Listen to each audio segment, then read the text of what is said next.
Electric field due to finite charge wire. Finite मतलब इसकी length जो है वो फिक्स है, एक फिक्स लेंथ का वायर है, उसके कारण मुझे किसी पॉइंट पर इलेक्ट्रिक फील्ड निकालना है।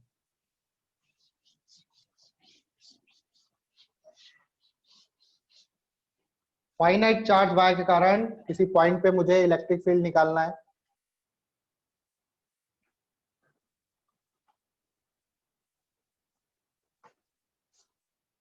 ठीक है, तो वायर देखो, ये हमको वायर दे रखा है, चार्ज मान लो पॉजिटिव चार्ज है इस पे, नेगेटिव भी हो सकता है, जरूरी नहीं, हमने यहाँ पे पॉजिटिव मान लिया। और इसकी चार्ज डेंसिटी देखिए, दिस इज लैम्डा कूलाम पर मीटर, क्योंकि वायर है तो चार्ज डेंसिटी इसकी लैम्डा की टर्म्स में होगी, दैट इज लैम्डा कूलाम पर मीटर। मुझे किसी पी पॉइंट पर, मान लो ये पॉइंट है पी, इस पी पॉइंट पे मुझे इलेक्ट्रिक फील्ड फाइंड करना है इस वायर के कारण। मुझे ये वायर की जो लेंथ है वो थीटा की टर्म्स में दे रखी है, ये वाला एंगल मुझे दे रखा है थीटा 1, ये वाला एंगल मुझे दे रखा है थीटा 2। ये है रेफरेंस लाइन, रेफरेंस लाइन के ऊपर पॉजिटिव में और नीचे नेगेटिव में मेजर करते हैं। तो मुझे जो length of the rod wire या फिर लेंथ ऑफ द वायर दे रखा है, लेंथ ऑफ द रॉड या लेंथ ऑफ द वायर, वो किस टर्म्स में दे रखा है आपको? थीटा की टर्म्स में दे रखा है, दैट इज -θ2 से θ1 तक। वायर जो है वो थीटा एंगल की टर्म्स में दे रखा है हमको, कि जो वायर की लेंथ है वो थीटा की टर्म्स में, -θ2 से θ1 की टर्म्स तक। ठीक है, अब मुझे यहाँ पे इलेक्ट्रिक फील्ड निकालना है, तो अब हम लोग क्या करेंगे, अब ये जो चार्ज है ये कंटिन्यूस चार्ज डिस्ट्रीब्यूशन है, कोई पॉइंट चार्ज होता तो हम डायरेक्ट k3/r² लिख देते, लेकिन यहाँ पर क्या है, वायर है, तो हम क्या करेंगे, इस वायर का एक छोटा सा हिस्सा लेंगे, उस छोटे से हिस्से के कारण इस पॉइंट पे मैग्नेटिक फील्ड निकालेंगे, उसको इंटीग्रेट कर देंगे, तो आई थिंक पूरे वायर के कारण हमारा इलेक्ट्रिक फील्ड निकल जाए। तो कैसे निकालेंगे देखो, तो छोटा सा टुकड़ा लेने का तरीका क्या है, या तो y डिस्टेंस पे जाके dy एलिमेंट लो, या फिर थीटा एंगल पे जाके डी थीटा एलिमेंट लो। ठीक है, सपोज करो मैं यहां से गया कितने एंगल पर, मैं गया यहां से थीटा एंगल पर, कितने एंगल पर, थीटा एंगल पे गया, और थीटा एंगल पे जाके मैंने छोटा सा टुकड़ा लिया वायर का, ये छोटा सा टुकड़ा यहाँ पे एंगल बना रहा है कितना, ये छोटा सा वायर का टुकड़ा यहाँ पे एंगल बनाएगा कितना, डी थीटा। यहाँ पे साइड में लिख रहा हूं मैं डी थीटा क्योंकि जगह नहीं है, कितना एंगल बना रहा है, डी थीटा। अब इसकी जो डिस्टेंस है ये भी हमको पता नहीं है, तो हमने मान लिया कि ये y डिस्टेंस पर है, कितनी, y डिस्टेंस पर है, और इस टुकड़े की जो लंबाई है वो कितनी है, जैसे थीटा पे जाके डी थीटा, तो y पे जाके कितना लेंथ होगी इस वायर की, दैट इज dy, y पे जाके dy। अब इस छोटे से टुकड़े, इसमें चार्ज के साथ पॉजिटिव चार्ज है, तो इसके कारण यहाँ पे जो इलेक्ट्रिक फील्ड होगा उसकी डायरेक्शन ऐसे होगी, क्योंकि जो टुकड़ा है वो बहुत ही स्मॉल है, उसके कारण जो मैग्नेटिक इलेक्ट्रिक फील्ड होगा दैट इज वो भी काफी स्मॉल होगा, दैट इज डी। अब डी के दो कंपोनेंट होंगे, ये एंगल थीटा है तो ये वाला एंगल भी थीटा होगा, वर्टिकली अपोजिट एंगल। तो एक कंपोनेंट आएगा इस तरफ, that is D cos theta, और एक कंपोनेंट आएगा नीचे की तरफ, that is D sine theta. यहां तक क्लियर है सबको?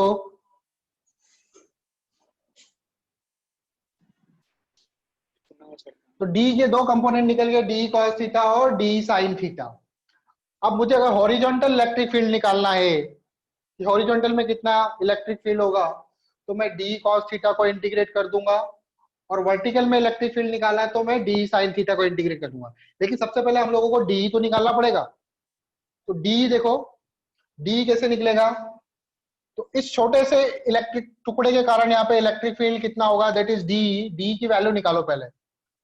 तो डी की वैल्यू, जैसे किसी पॉइंट चार्ज के कारण आर दूरी पर कितना इलेक्ट्रिक फील्ड होता है, दैट इज ई बराबर k3/r²। तो यही फॉर्मूले का यूज करेंगे हम लोग। इस छोटे से टुकड़े पे मुझे चार्ज पता नहीं है, तो छोटे से टुकड़े पे मैं चार्ज कितना मान लेता हूँ, डी क्यू। इस छोटे से टुकड़े पे चार्ज कितना मान लेता हूँ, डी क्यू। ये y है, ये डी ये डिस्टेंस कितनी गिवन थी हमको, डी। परपेंडिकुलर डिस्टेंस रोड से कितनी गिवन है, डी डिस्टेंस गिवन है आपको। ये वाई है डी, तो ये हाइपोटेनस, इसको मैं आर मान लेता हूं। इस टुकड़े की इस पॉइंट से दूरी कितनी हो गई, आर। ये दूरी को मैं आर मान लेता हूं। दिख रहा है आपको आर, ये आर है, ये डिस्टेंस आर है। तो क्या होगा, डीई, डी हो जाएगा के, चार्ज कितना माना आपने, D Q, K Q by R square formula लगा रहा हूं, तो K D Q divided by distance कितनी, आर स्क्वायर, तो K D Q by R square हो जाएगा। अब डी क्यू क्या होगा और आर क्या होगा, उसको चेंज करते हैं हम लोग। तो डी क्यू की वैल्यू, इसकी मैंने लेंथ डी वाई एज्यूम करी थी, तो लेंथ पता है, लैम्डा पता है, तो हम लोग डी क्यू निकाल सकते हैं। डी क्यू बराबर क्या हो जाएगा, डी क्यू इक्वल टू हो जाएगा लैम्डा डी वाई। क्या ये बात क्लियर है, लैम्डा डी वाई कैसे आया? यस।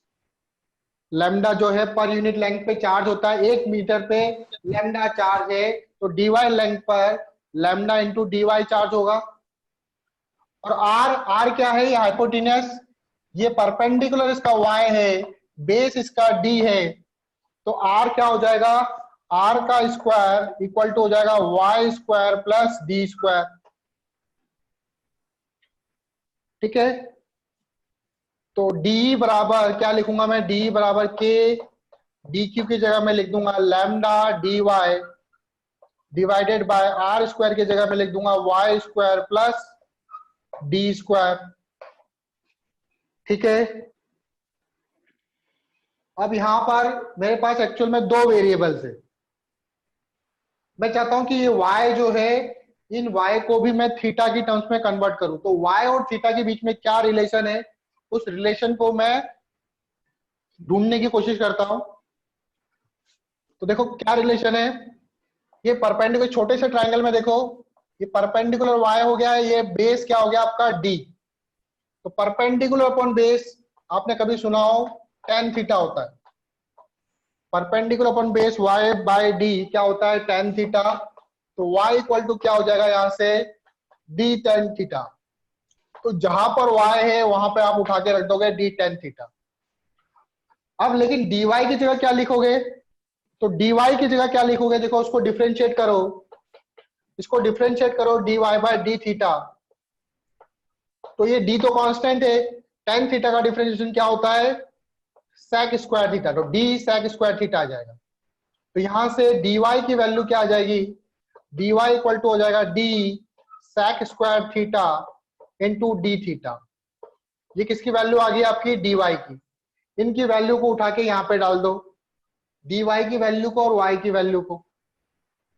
तो dy की वैल्यू और y की वैल्यू को यहाँ पे रखता हूं मैं, तो देखो क्या हो जाएगा, d क्या आ जाएगा आपका, के लैम्डा dy की वैल्यू, dy कितना है, d sec square theta d theta. तो d sec square theta into d theta, y की जगह मैंने रखूंगा d tan थीटा, y का स्क्वायर हो रहा है, इसका मतलब d square tan square theta. कितना लिखूंगा, d square tan square theta plus d square. अब नीचे में से देखो क्या कॉमन आ रहा है, नीचे में से d स्क्वायर कॉमन है, तो d स्क्वायर को बाहर ले लो, के lambda d sec square theta d theta, नीचे d स्क्वायर कॉमन आ जाएगा, अंदर क्या बचेगा, अंदर आप देखोगे तो अंदर बचेगा tan स्क्वायर थीटा प्लस 1। एक d से एक d cancel, tan square theta plus 1 क्या होता है, आपने कहीं सुना हो 1 plus tan square theta sec square theta होता है। 1 plus tan square theta sec square theta होता है, तो tan स्क्वायर थीटा प्लस 1 और ये कट जाएगा, क्योंकि इसकी वैल्यू भी क्या आएगी, sec स्क्वायर थीटा आएगी। तो आपका d कितना आ गया, फाइनली d आपका आ गया के लैम्डा बाय d, और क्या बचा वहां पे, d थीटा। तो d कितना आ गया, d की वैल्यू आ गया आपके पास K lambda d by d theta.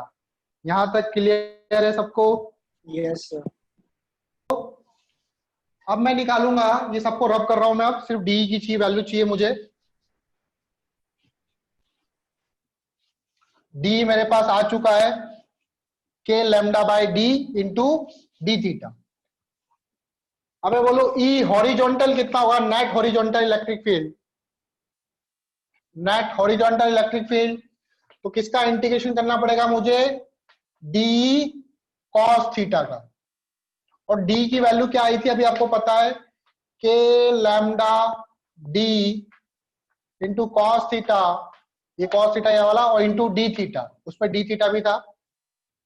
कहां से कहां तक इंटीग्रेट करूंगा, हमें जो वायर की लेंथ दे रखी है वो -θ2 से लेके θ1 तक, तो मैं इसको इंटीग्रेट करूंगा -θ2 से लेके θ1 तक, -θ2 से लेके θ1 तक। तो के लैम्डा बाय डी बाहर आ जाएगा, अंदर बचेगा कॉस थीटा का इंटीग्रेशन इंटू डी थीटा, -θ2 से लेके θ1 तक। कॉस थीटा का इंटीग्रेशन क्या होता है, साइन थीटा, के लैम्डा डी साइन थीटा, कहां से कहां तक, -θ2 से लेके θ1 तक।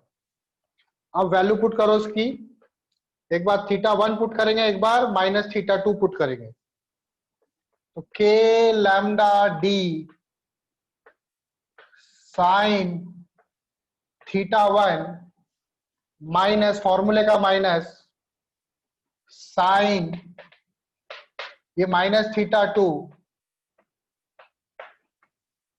और साइन माइनस थीटा क्या होता है, तो ये माइनस साइन बाहर आ जाता है, और कॉस माइनस थीटा क्या होता है, ये आपका कॉस थीटा ही रहता है, पॉजिटिव में रहता है, इस चीज को याद रखना। साइन माइनस थीटा क्या होता है, माइनस साइन थीटा, और कॉस माइनस थीटा क्या होता है, प्लस कॉस थीटा। इसमें चेंज बाहर नहीं आता, प्लस हो जाता है वो। तो ये माइनस साइन बाहर आएगा, यहाँ पे माइनस माइनस प्लस हो जाएगा। तो ई हॉरिजॉन्टल क्या आएगा आपके पास, net horizontal electric field k lambda by D sine θ1 plus sine θ2, ये आपका आ गया हॉरिजॉन्टल इलेक्ट्रिक फील्ड। क्लियर यहां तक? हॉरिजॉन्टल निकल गया। अब वर्टिकल इलेक्ट्रिक फील्ड निकालेंगे, तो वर्टिकल के लिए बस यहाँ पे कॉस थीटा की जगह क्या आ जाएगा, साइन थीटा आ जाएगा।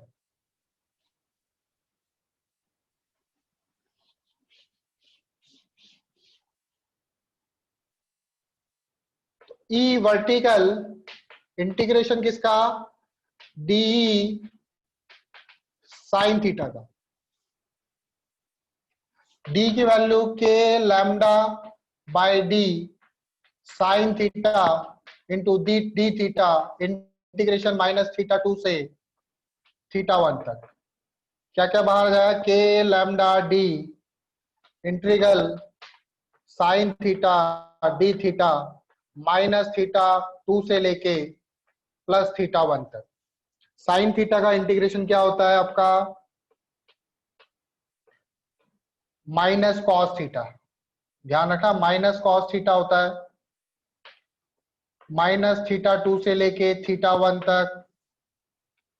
आप चाहो तो इस माइनस को पहले बाहर निकाल दो ताकि आपको वैल्यू डालने में आसानी रहे। माइनस बाहर ले लिया, अंदर क्या आ जाएगा, minus k lambda d cos θ1 minus cos minus θ2। अब मैंने बताया कॉस माइनस थीटा प्लस में रहता है, तो कॉस माइनस θ2 क्या हो जाएगा, प्लस कॉस θ2। क्या आ जाएगा, minus k lambda d cos θ1 minus, ये माइनस बाहर नहीं आएगा, ठीक है, कॉस θ2 पॉजिटिव हो जाएगा। अब इस वाले माइनस को अंदर ले जाओ, तो ई वर्टिकल आ जाएगा आपका k lambda d cos θ2 minus cos theta 1। ध्यान रखना यहाँ पे E vertical k lambda d cos theta 2 minus cos theta 1 होगा। क्लियर? तो अगर कोई पूछे इस पॉइंट पे नेट मैग्नेटिक फील्ड कितना होगा P पॉइंट पर, तो P पॉइंट पे नेट मैग्नेटिक फील्ड आपको हॉरिजॉन्टल कंपोनेंट पता चल गया, वर्टिकल कंपोनेंट पता चल गया। तो ई नेट पूछेगा तो ई नेट कितना हो जाएगा? ई नेट हो जाएगा आपका ई वर्टिकल का स्क्वायर प्लस ई हॉरिजॉन्टल का स्क्वायर का अंडर रूट। वैसे आपको ये वैल्यू याद रखनी है। वर्टिकल कंपोनेंट क्या होगा, या इसको ऐसे भी बोल सकते हो आप, वर्टिकल वाले को ई पैरेलल भी बोल सकते हो और हॉरिजॉन्टल वाले को ई परपेंडिकुलर भी बोल सकते हो, क्योंकि ये परपेंडिकुलर है रॉड के और ये रॉड के पैरेलल है। ठीक है, वर्टिकल हॉरिजॉन्टल ना बोल के आप ई परपेंडिकुलर और ई वर्टिकल भी बोल सकते हो, सॉरी ई पैरेलल भी बोल सकते हो। चलो इस फॉर्मूले के बारे में 2-3 पॉइंट लिख लेते हैं हम लोग।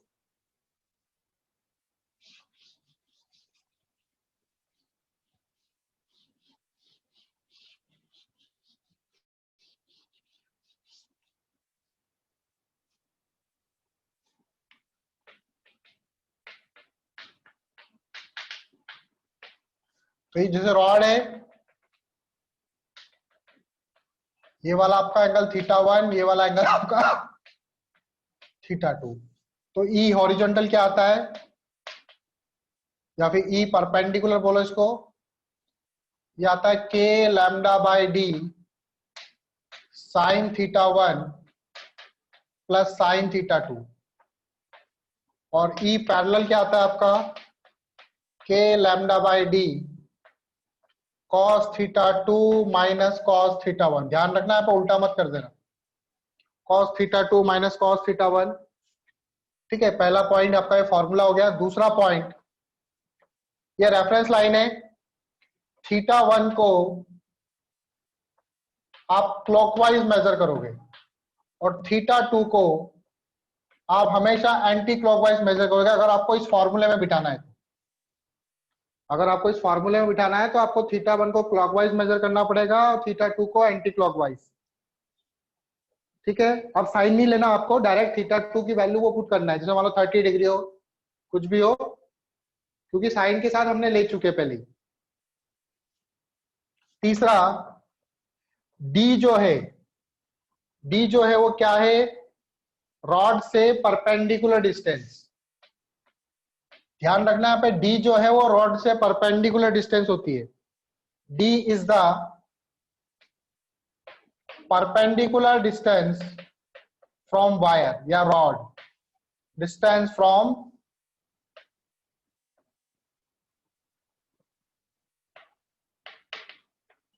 वायर, उस वायर से परपेंडिकुलर डिस्टेंस। ठीक है, 2-3 पॉइंट है, इनको याद रखना। थीटा 1 को क्लॉकवाइज, थीटा 2 को एंटी क्लॉकवाइज। ठीक, अब एक क्वेश्चन करते हैं हम लोग इसी पे बेसिस पर। आपको ये फॉर्मूले याद रखने हैं, ई हॉरिजॉन्टल कितना होता है, ई वर्टिकल कितना होता है, या फिर ई परपेंडिकुलर कितना होता है, ई पैरेलल कितना होता है। ठीक है, चलो क्वेश्चन देखो आप।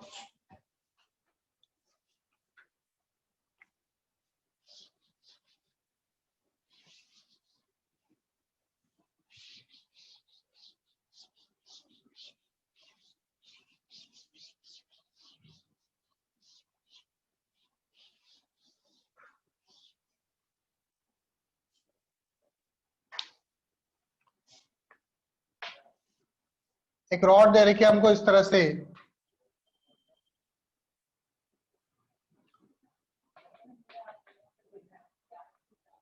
रॉड की चार्ज डेंसिटी दे रखी है लैम्डा कूलाम पर मीटर। रॉड की चार्ज डेंसिटी दे रखी है लैम्डा कूलाम पर मीटर। ठीक है, पॉजिटिव चार्ज मान लो या नेगेटिव मान। ठीक है, और मुझे ये पॉइंट है P, इस P पॉइंट का पर मुझे इलेक्ट्रिक फील्ड फाइंड करना है।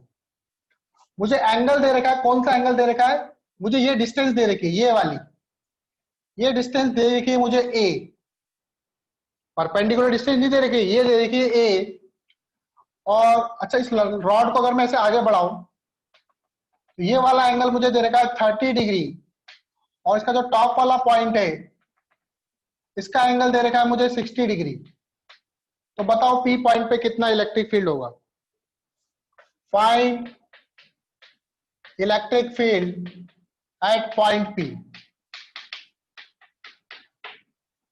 Find electric field at point P. इस क्वेश्चन को करो 2 मिनट। चलो देखो, θ1 θ2 और डी कितना होगा इसमें। ठीक है, ये डिस्टेंस क्या है, ये वाली डिस्टेंस आपको ए, ये वाली, ये डिस्टेंस आपकी डी होगी।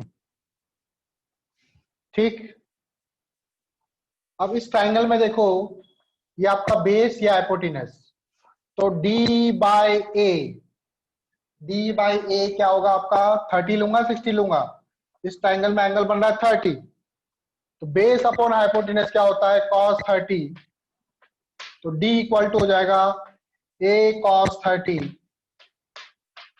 cos 30 की वैल्यू होती है √3/2, तो ये हो जाएगा √3/2, √3a/2। तो आपकी परपेंडिकुलर डिस्टेंस हो जाएगी √3a/2, ये आपका d हो जाएगा। अब θ1 कितना होगा, θ2 कितना होगा, मैंने क्या बताया था, θ1 क्या होता है, जो टॉप होता है ऊपर वाला, इस पॉइंट का एंगल। रेफरेंस लाइन किसको लेंगे, ये जो परपेंडिकुलर डिस्टेंस होती है यही रेफरेंस लाइन होती है। तो θ1 कैसे मेजर करूंगा मैं, ऐसे करके क्लॉकवाइज। मैंने बताया था θ1 कैसे मेजर करोगे, टॉप वाले पॉइंट का रेफरेंस लाइन से, रेफरेंस लाइन से ऐसे मेजर करना है। रेफरेंस लाइन कौन होती है, जो परपेंडिकुलर डिस्टेंस है। तो θ1 को ऐसे मेजर करूंगा तो θ1 कितना आ जाएगा, 60 डिग्री। तो θ1 कितना हो गया, 60 डिग्री। नाउ अब θ2 क्या होगा, तो θ2 को मेजर कैसे करते हैं हम लोग, याद हो, एंटी क्लॉकवाइज। और वो किसका पॉइंट एंगल होता है, जो उसका ये वाला पॉइंट, सेकंड वाला जो एंड पॉइंट है उसका एंगल। तो सेकंड वाले पॉइंट का एंगल देखो, अब मैं कैसे मेजर करूंगा, ऐसे जाऊंगा और फिर ये वाला एंगल कंसीडर करूंगा। ये 330, ये 30 है, तो ये एंगल कितना हो जाएगा, 330 डिग्री। तो θ2 आपका कितना हो जाएगा, 330 डिग्री। आप बोल रहे हो मैं ऐसे नहीं, मैं तो इसको क्लॉकवाइज ही मेजर करना चाहता हूं। तो अगर आप क्लॉकवाइज को लिखते हो तो आप उसको -30 लिख देना। क्लॉकवाइज लिखोगे तो -30, क्योंकि ठीक हम ऐसे मेजर कर रहे हैं तो 330, लेकिन आप अगर ऐसे जाना चाहते हो तो उसको -30 डिग्री लिख दो, आपका आंसर सही हो जाएगा। आई बात समझ में। तो अब मैग्नेटिक फील्ड निकालेंगे हम लोग, सॉरी इलेक्ट्रिक फील्ड निकालेंगे यहाँ पे। ई हॉरिजॉन्टल या फिर ई परपेंडिकुलर क्या होता है, के लैम्डा बाई डी। के लैम्डा, डी कितना है यहाँ पे, दैट इज √3a/2। अंदर क्या आएगा, साइन θ1 प्लस साइन θ2। साइन θ1 कितना, 60 प्लस साइन 330। तो साइन 330 की वैल्यू वही होगी जो साइन -30 की होगी। ठीक है, सेम वैल्यू आएगी, वैल्यू रख देना, आंसर आ जाएगा। और ई पैरेलल कितना होगा आपका, k lambda by D, D कितना है, √3a/2 cos θ2, that is cos 330 minus cos 60। ठीक है, ये आपका नेट इलेक्ट्रिक फील्ड आ जाएगा, मतलब ई परपेंडिकुलर और ई पैरेलल। वैल्यू निकाल ही लोगे आप। नेक्स्ट आता है आपका, इस टाइप का क्वेश्चन कर सकते हो। ठीक है, आगे देखो। अब अगर मैंने कोई इनफाइनाइट वायर ले लिया, तो इनफाइनाइट वायर के कारण इलेक्ट्रिक फील्ड कितना होगा। इलेक्ट्रिक फील्ड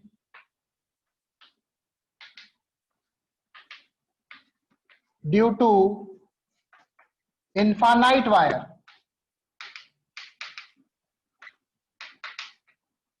इनफाइनाइट का मतलब है इस वाले एंड का ही पता नहीं और इधर वाले एंड का ही पता नहीं, ऊपर है बिल्कुल। इसकी चार्ज डेंसिटी दे रखी है लैम्डा कूलाम पर मीटर, यहां से डी डिस्टेंस दे रखी है हमको ये, इस पी पॉइंट पे मुझे इलेक्ट्रिक फील्ड निकालना है। ठीक है, तो आप करोगे ई, अच्छा पहले तो थीटा वन और थीटा टू कितना होगा। थीटा वन क्या होता है, रेफरेंस लाइन से ऊपर वाले पॉइंट का एंड, वो ऊपर कहां पर है, ये इनफाइनाइट तक है। तो मैं कैसे मेजर करूंगा, ऐसे जाऊंगा ऐसे जाऊंगा, कहां तक जाऊंगा, ये तो बिल्कुल 90 हो जाएगा एंगल। तो थीटा वन यहाँ पे कितना होगा, थीटा वन आपका यहाँ पे 90 होगा, और थीटा टू भी कितना होगा, 90 होगा। बात समझ में आई, थीटा वन और थीटा टू 90 क्यों होगा।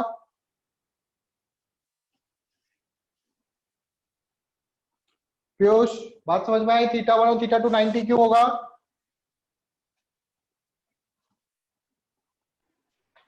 क्योंकि इसके ऊपर वाले पॉइंट का पता नहीं कहां पर है, इनफाइनाइट पर है, तो एंगल एंगल कितना 90 डिग्री, और इधर से भी कितना 90 डिग्री, 90।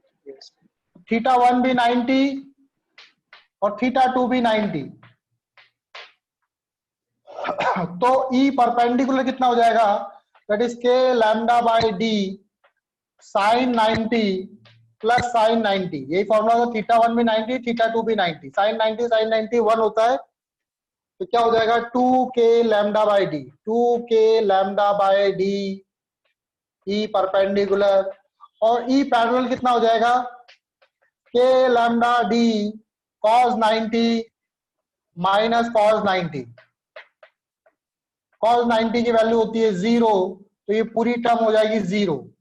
ई पैरेलल नहीं होगा, केवल ई हॉरिजॉन्टली होगा, दैट इज ई परपेंडिकुलर। तो इस पॉइंट पे जो इलेक्ट्रिक फील्ड होगा केवल इसी तरफ होगा, नीचे और ऊपर वाले इलेक्ट्रिक फील्ड कट जाएंगे सिर्फ। तो इनफाइनाइट वायर के कारण जो इलेक्ट्रिक फील्ड होगा वो कितना होगा, 2k लैम्डा बाय डी। याद रखो, इनफाइनाइट वायर के कारण इलेक्ट्रिक फील्ड जो होगा that is 2k lambda by D.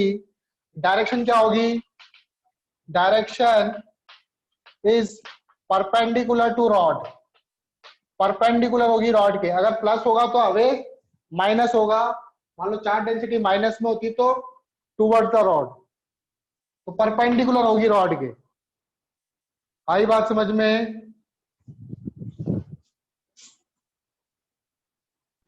तो इलेक्ट्रिक फील्ड कितना होगा, 2k लैम्डा बाय डी।